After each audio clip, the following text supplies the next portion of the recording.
અમારા આગથરા પોલીસ સ્ટેશનના વિસ્તારની અંદર આવેલું જસરા ગામ છે, જેનું એક આજે છે એનો સીમાડો છે. ખેતરની અંદર ઘર બનાવેલું છે અને આની અંદર વરદાજી મોતીજી પટેલ કે જે અમારા એક પોલીસ ઇન્સ્પેક્ટરના પિતાશ્રી પણ છે, તેમના માતાનું અને તેમના પિતાનું આ બંનેનું જે છે એ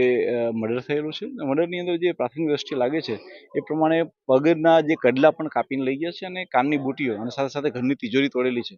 હાલમાં પ્રાથમિક દ્રષ્ટિએ એ ચોક્કસપણે એવું માની શકાય એવું છે કે જે વ્યક્તિ આવેલા હશે તેણે ચોરી અને લૂંટના આશયથી આ ઘટના કરેલી છે, કારણ કે એમના ગળામાં પહેરવાના અને